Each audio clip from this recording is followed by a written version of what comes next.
Tayo ay iisa. Ikaw, kayo, tayo. Iisa ang radyo. Tayo ay iisa. Iisa ang nag-uugnay. Iisang radyo ang pinakikinggan. Tayo ay magkaisa dahil tayo ay Pilipino. DZRH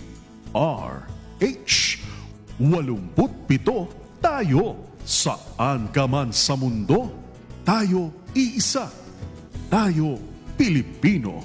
Serbisyong tapat sa iyo, DZRH. Kasabay ng mga hamon at pagbabago sa paglipas ng panahon, nananatiling tapat ang DZRH sa paghahatid ng serbisyo sa publiko. Mas pinalawak ang pagpapaabot ng balita at impormasyon, hindi lang sa radyo, kasama na rin ang telebisyon, live streaming at social media para ihatid ang mga kwentong makabuluhan at napapanahon saan ka man naroroon.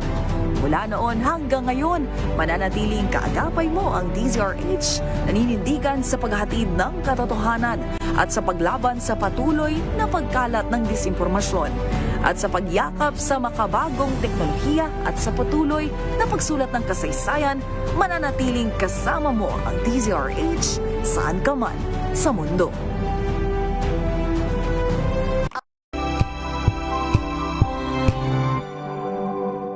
Wow, ang saya. Isang barangay na labada, puro mancha pa. Goodbye, pahinga. Mommy, isang laba lang yan sa Pride Bar Blue. May powerful stain-away enzymes na malupit sa dumit mancha. At di masakit sa kamay. Isang laba lang yan. Hello, pahinga. Hello, Pride Bar Blue. ACS. Tanggaling-galing mo, Smart dishwashing paste ko. Pritong ulam na masebo, plato o kaldero. Tanggaling for everyday. Ganyan pag Smart ang dishwashing paste. May double tanggaling formula. Tanggal ang sebo, tanggal ang bakterya. Pahit para walang bahid, linis fantastic sa metal at plastic. Number one ko to. Tanggaling-galing mo, Smart dishwashing paste. ACS. Galalala Falcon. Galalala Falcon. Ang bango ng sampayan. Tara na magsayawan. Calefabcon, amoy nakaka-joyful.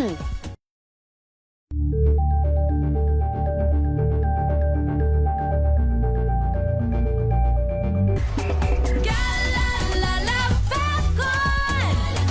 Galalala Falcon. Ang bango ng sampayan. Tara na magsayawan. Calefabcon, amoy nakaka-joyful.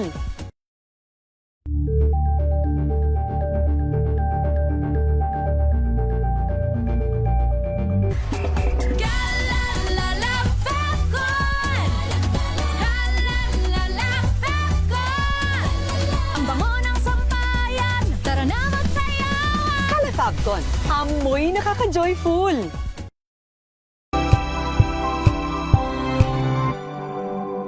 Ngayong ika-87 taon ng kauna-unahan, DZRH. Tayo ay iisa. Ikaw, kayo, tayo. Iisa ang radyo. Tayo ay iisa. Iisa ang nag-uugnay. Iisang radyo ang pinakikinggan.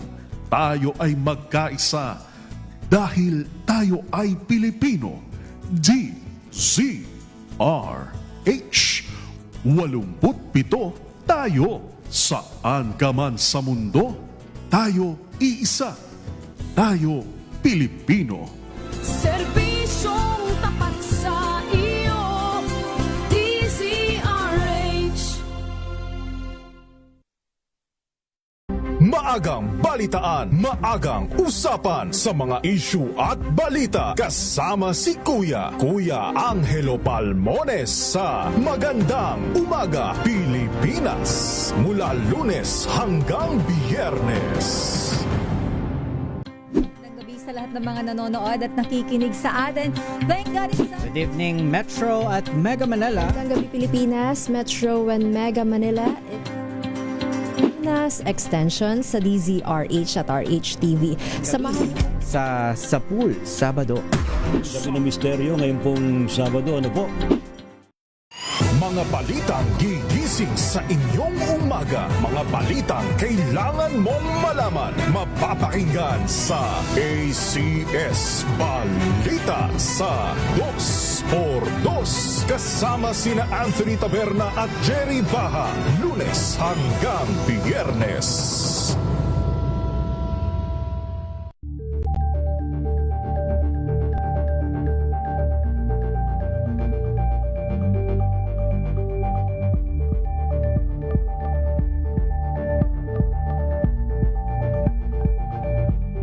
Alamin ang mga maiinit na isyung pambayan, mga balitang kailangan mong malaman, usapin sa pamahalaan, politika, ekonomiya at kabuhayan. Ito ang mga dapat mong malaman, pakialaman at pag-uusapan dahil kayo ang tinig ng mamamayan dito sa Damdaming Bayan.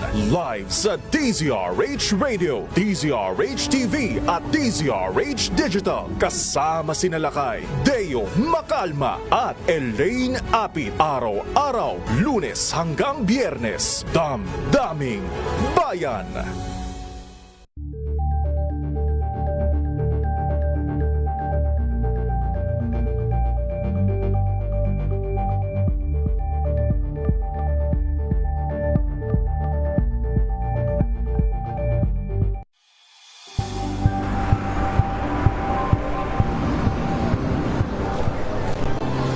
ating mga eksperto dito lang sa Expert Opinion. Ito ang The Better News. TNVS. Trending and isang kwento, iba't ibang anggulo. Dito sa Point. Bawat pananagutan ating tatalakayin dito sa Hoy. Bawal yan. Pilipino, dito lang sa Minuto na ho, makalipas ang alas 5. Makinig ng mga balita at maaanghang na kuro-kuro sa radyo. Sa tamang balita, tama sa bayan.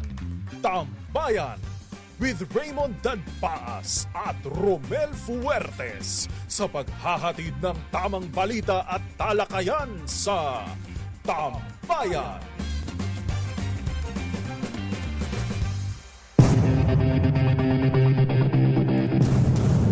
Ay, Luzon, Visayas, Mindanao. Tuloy ang ating balitaan dito ho sa DZRH. Isang mapagpalang umaga ho ng Sabado sa ating lahat. Ako pa rin ho si Raymond Danpas. At ito ang inyong lingkod, si Romel Fuertes. Para sa DZRH, una sa Pilipinas. Una sa Pilipino. Binalik ko muna yung luma nating upuan. Mahirap na. Good morning, paring Raymond. Ginawa mong upuan kulot, dami-dami. Ano ito, Children's Park? Morning, paring Romel. At gandang umaga, paring Raymond. Sa ating mga taga-subaybay, ngayong araw ng Sabado, bilis first Agosto na. Sa tingin-tingin ako sa kalendaryo Hindi pa pinipigtas ni kulot to. Gustuhan na. Unang araw tayo sa buwan ng Agosto, ha? Saglit lang. Ilang kindat na lang. Ber na naman. Parang Raymond. Isang buwan lang. Kita mo napakabilis ng panahon, ha? Hindi natin gano'n na pupuna. Biruin mo, magpapalit na naman tayo ng pahina ng kalendaryo.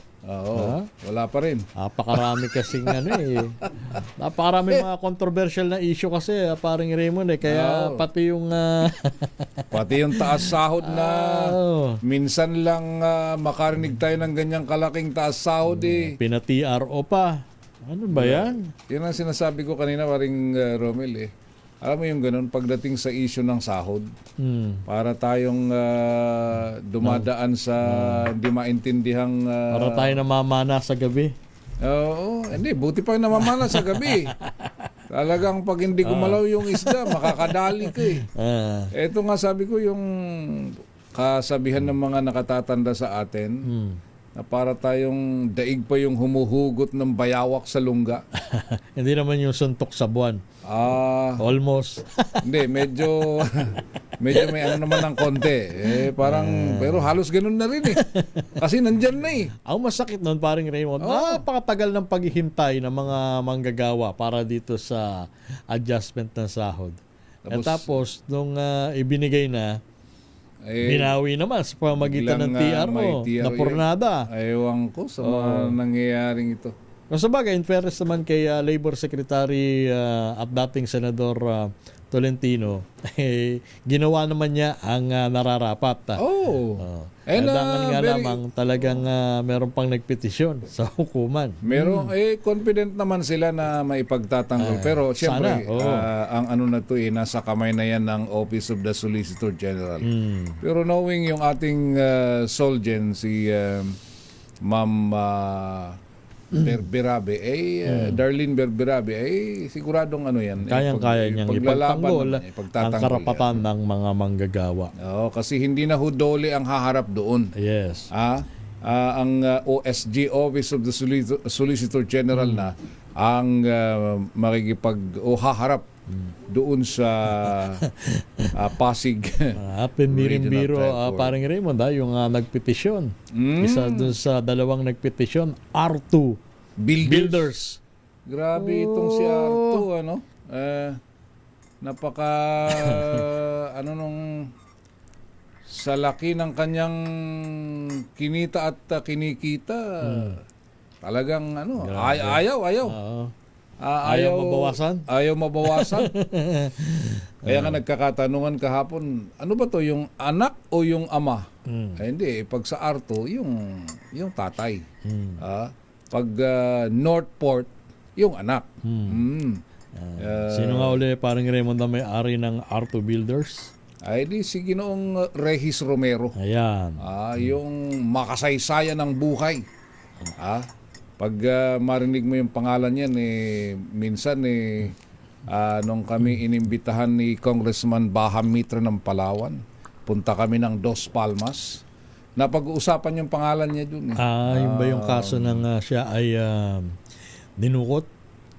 Kasama siya doon sa grupo na kinidnap ng Abu Sayyaf, dinala sa Basilan. Tama, naalala ko na nga. Nung nagkagulo, bukod tangi na siya ang nakaligtas. Napakaswerte naman. Ang swerte.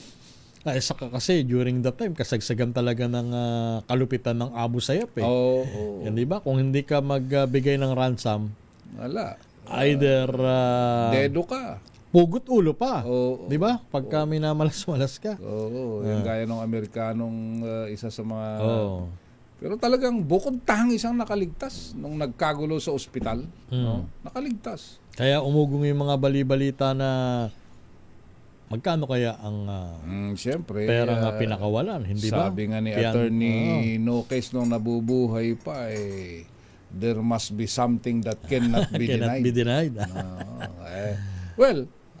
Siyempre, may pera naman sila, di ba? Tapos ngayon na dagdag sweldo sa manggagawa, nagpetition pa sa korte talaga. Ang galing. Kaya lang, at ang Arto Builders, paring Raymond, hindi naman lingid sa ating kalaman, isa yan sa mga kontraktor na nakakakuha ng malalaking proyekto sa gobyerno. Na ang ginamit na kapital ay galing din sa gobyerno. Inutang sa mga government banks on banking institutions. Ang galing. Tapos ngayon, number 1 na nagpipetition kontra sweldo. Kaya kung minsan nasa kanya na yan. Pero siyempre, I'm sure na meron ding mga private companies na sige boss, kasama kami dyan. Siyempre, kasi nga, ayaw ganun talaga kapag sahod ang pinag-uusapan. Hindi lang sa lahat ho ng mga kumpanya. Pero hopeful pa rin naman na kaya nga nagtataka ako ni yung may party list na bumabanat pa kay Tolentino. na Party list. Oo, sabi ko, Ano naman ang kasalanan ni Kaya Secretary Tolentino? Hindi naman, siya nga itong samantalang biruin mo, in fairness, kaupo pa lamang ni dating Senador Paul Tolentino bilang kalihim ng Department of Labor and Employment.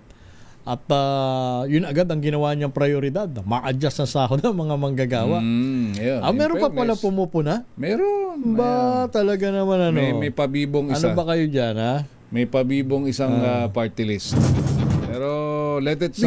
Sa halip na pasalamatan niyo yung tao dahil sa ginawa niyang hakbang, nagawa niyo pang batikusin. Ay, ganun Bakit talaga. kaya? Para lang maitala sa party list yan, ha? Party list yan, ha? Parang Raymond, siyempre, pag sinabi nating party list, yan yung mga grupo na nasa tinatawag na marginalized sector. And therefore, pag marginalized sector, ang automatikong or yung the usual mindset ng mga kababayan natin, yan pro-labor, pro-manggagawa.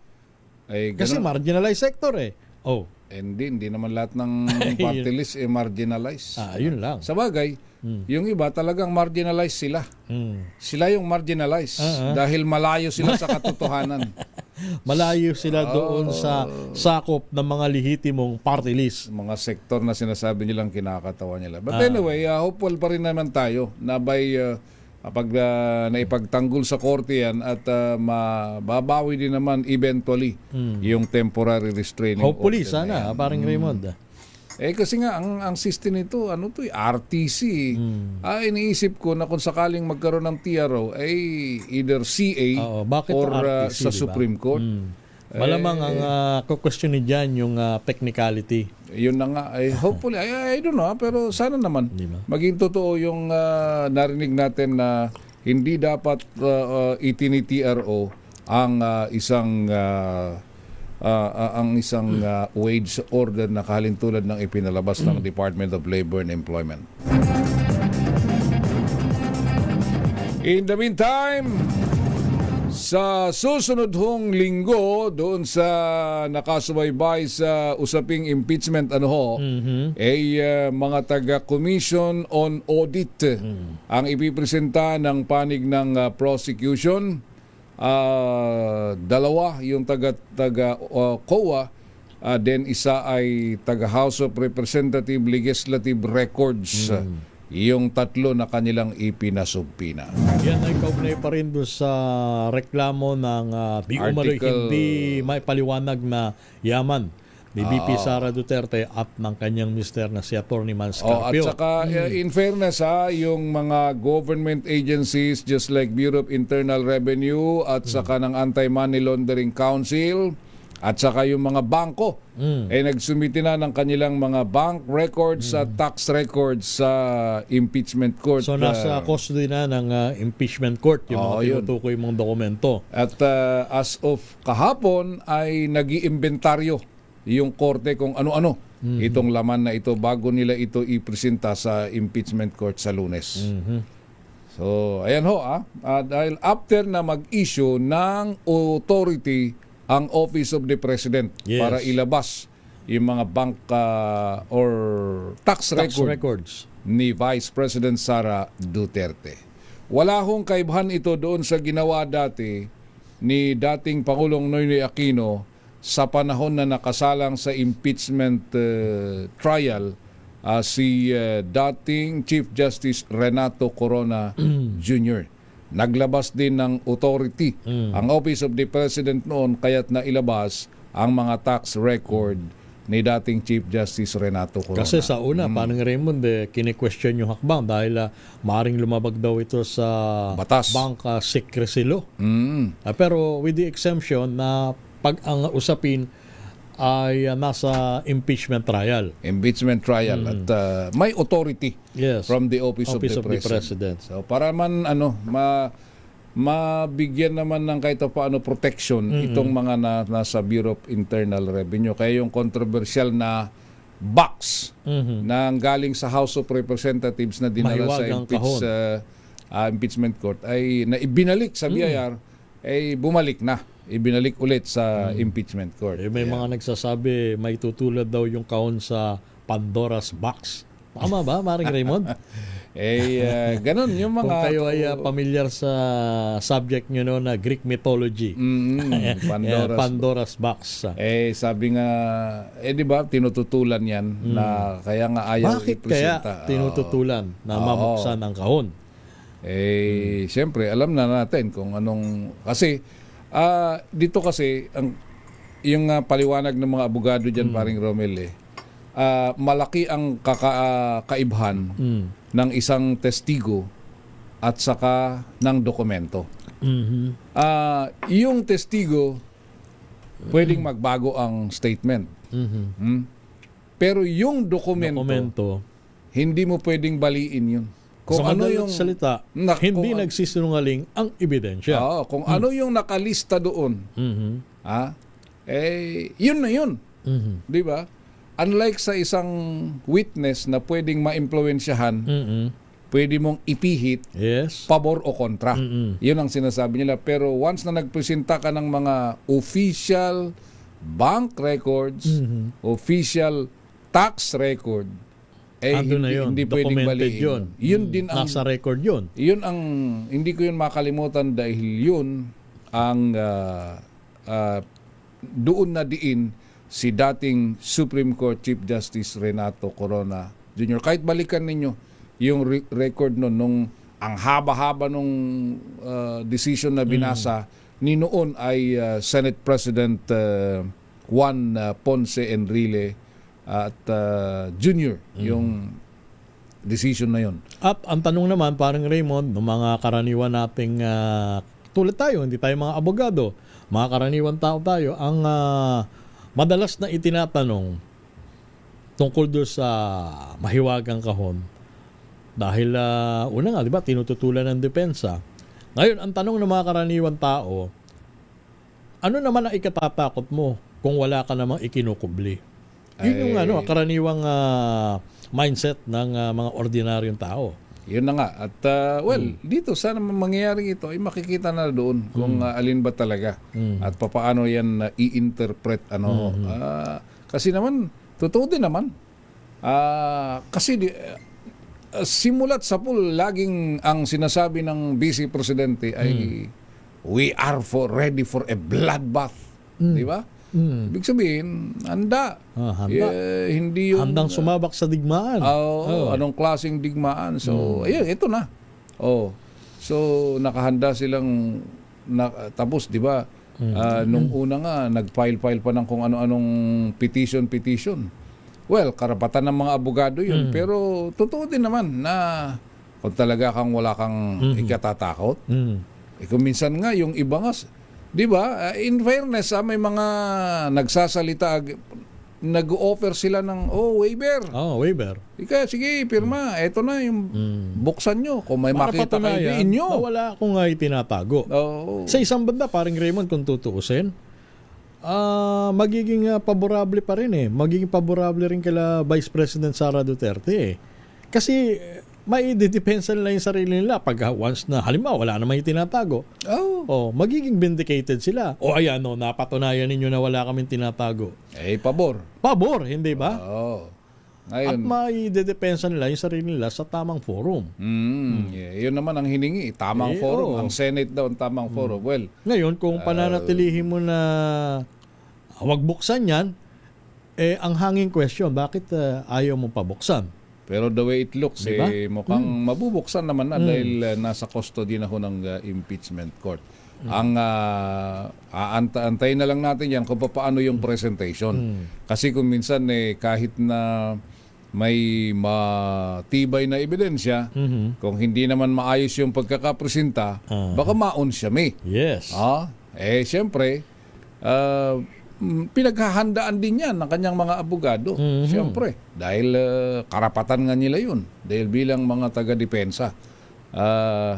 Hindi yung sinasabi ng isa na kayong prosecution. Bias. Kayong bias. Naku po, Diyos ko, sabi ko nga, Lord, ano ba ito? Parang, yun nga, lagi kong binabanggit pag nagbibiroan kami ng mga kaibigan, dapat pala, yung Or baka Ateneo. naman yung binanggit nung senador judges na yun, hindi referring to the prosecution. Hindi kaya, parang Raymond. Hindi kailangan ng interpretasyon doon, paring Romel. Common sense lang di ba? Walang interpretasyon yun. Yun na yun eh. Mm. Yun na yun. Wag nang kasi kung bibigyan mo pa ng interpretasyon, lalo kang malalayo. Lalo kang pumapabor doon sa nagsasalitang yung mga ganun. Kaya kung minsan talagang tama yung kasabihan, paring Romel, na little knowledge of law is dangerous. Is dangerous. No? Na kunting kung ano nabasa mo, mas matalino ka pa kaysa yung nagsulat. Naku po, mas mahirap. Walang pinag-iba ito sa basketball eh. Na mas magaling pa yung Miron kaysa yung naglalaro eh. Minumura mo yung, halimbawa, tumira, hindi pumasok. Minumura yung mga player ng mga Miron. Kala mo magaling pag sila naglaro, mas magaling pa. Parang ganon, no? Sayang. Yung ating mga kababayan naman na nanonood, nakikinig nanghihinayang sa mga ganung oras. Maraming nanghihinayang, pero siyempre hindi rin naman na mawala. Yan. Bata namin yan. Mga ganon din naman eh. Si Idol yan. Si Idol yan. Galing yan. Galing yan. Which is natural. Kaya lang, sayang ho yung pagkakataon dahil nabigyan tayo lalo na parang Raymond doon sa mga law students na sumusubaybay. Di ba? Seryoso eh. Hindi kailangan law student, kahit mga ordinaryo yung mga kabataan na interesado sa yung mga inayang ka. Nakatutok mula sa umpisa hanggang sa dulo. Yung seryoso tapos along the way di ba parang ganun sa magbabarkada, seryosong usapan dahil nagkaroon ng matinding problema, tapos along the way may magpapatawa. Na hindi naman nakakatawa at wala sa timing ang pagpapatawa. Hindi, siguro ito para doon sa mga anak ng mga politiko, anak ng mga mayayaman, no? Na gusto nyong pumasok sa politika, mag-aral muna kayo.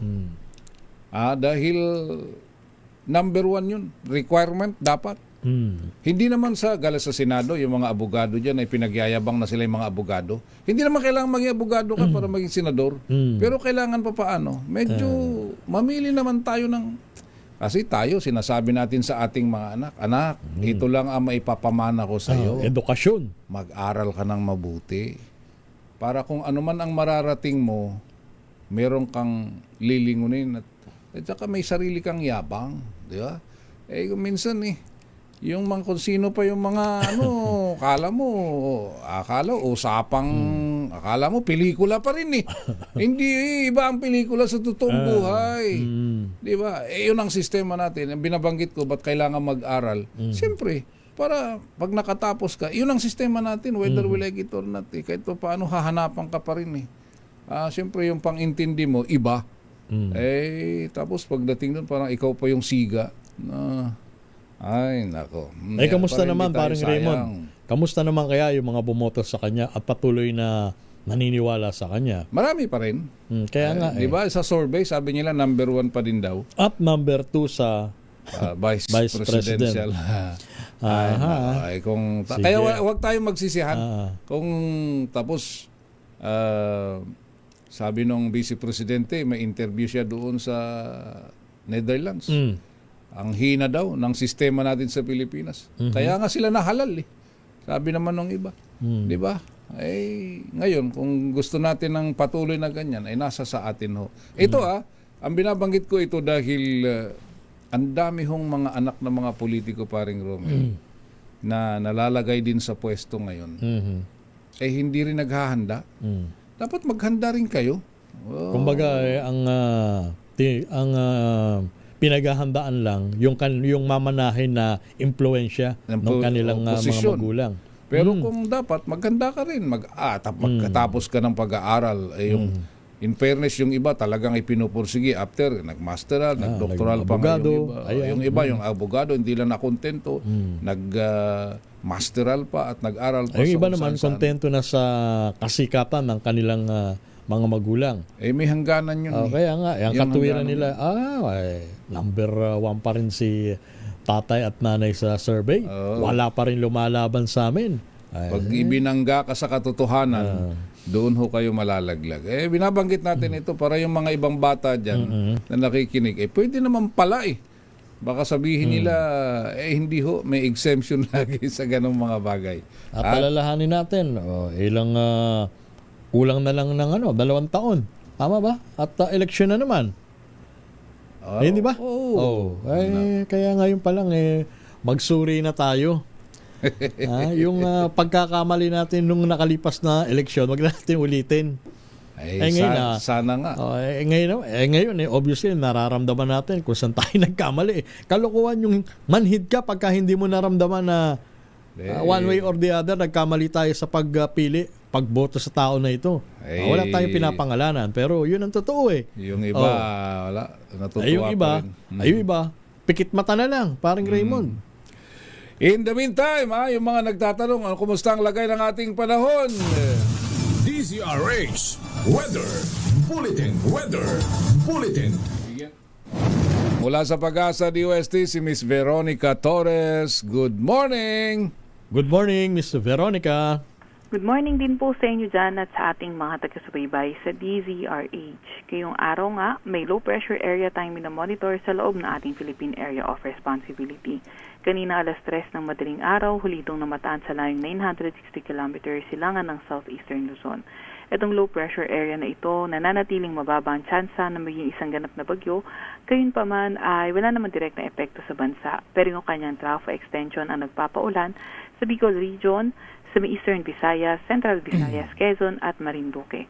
Sa Metro Manila at nalalaming bahagi ng bansa, bahagyang maulap hanggang sa maulap na papawirin na ating naasahan at mga tsansa ng mga localized thunderstorms.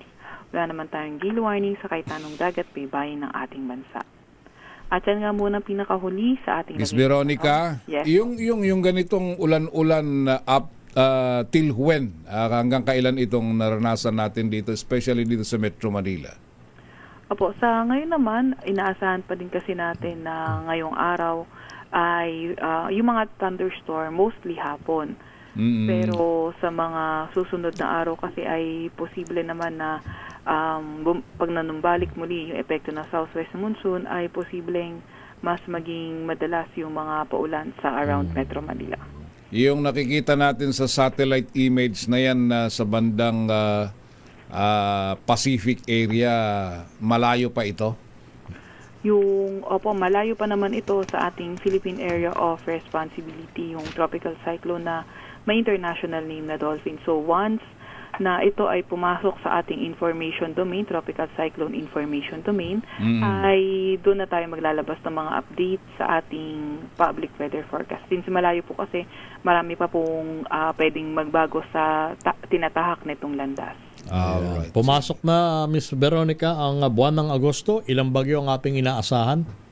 Opo, ngayong araw nga ng August, base nga din po sa ating pinakahuling climate forum na dinadaos usually sa katapusan ng bawat buwan, yung posibleng pumasok or mabuong bagyo sa loob ng ating Philippine Area of Responsibility ay tinataya nga natin na posibleng around 3. Ngayong August ay 2 to 4. 2 to 4. 2 to 4 ang Agosto. Medyo pala. Okay. So sige, sana nga medyo wag lang namang mapinsala kung sakasakaling may pumasok na bagyo. Salamat, Miss Veronica. Salamat din po.